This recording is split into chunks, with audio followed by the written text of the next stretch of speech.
candidate for the chairmanship of the Democratic National Committee is racing to apologize for his tragic decision to tell the truth about his own party.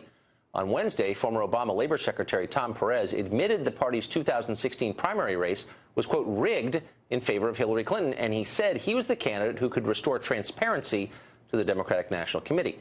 Big mistake. Perez's comment outraged Clinton supporters, and a few hours later, he slithered onto Twitter to apologize. Journalist Glenn Greenwald wrote an article for The Intercept saying that Perez's apology says a lot about the current state of the Democratic Party. He joins us now from Rio de Janeiro to explain what exactly it says. Glenn, thanks a lot for coming on. So you have this line at the beginning of your piece, which is I would recommend to our viewers. It's an interesting piece. You said that Hillary Clinton won the meaningless popular vote on her way to losing, and that the singular charisma of Barack Obama kept him popular, have enabled many to ignore just how broken the Democratic Party is. In what way is it broken exactly? It seems robust right now, but you say it's not.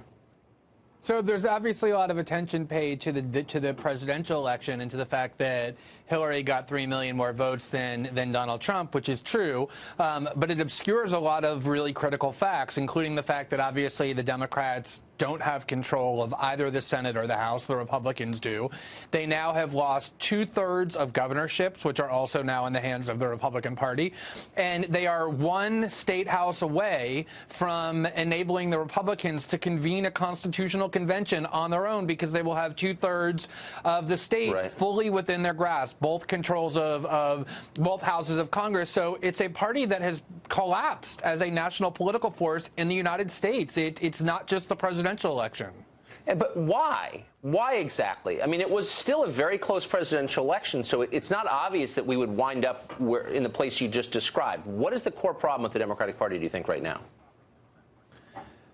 Well, I mean, that's one of the things that the Democratic Party ought to be asking, and unfortunately, they're not asking it. They're so obsessed with denouncing Donald Trump, with calling him all the names that they called him during the election, with talking about Vladimir Putin and the Kremlin and Jill Stein and everything else other than that question that you just asked. When the Republicans lost in 2012 to Barack Obama, even though they had control over all these levers of power, they got together, they issued this autopsy saying, here's everything wrong with our party, here's what's wrong with our messaging. The Democrats are showing no signs of any kind of self-critique.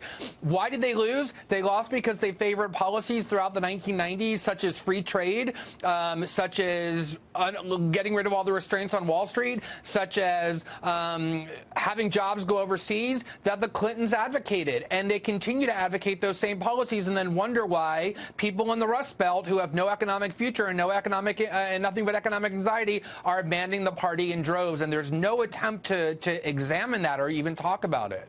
Interesting. So the party that wins the middle class typically wins the national election just because that's the demographics of the country.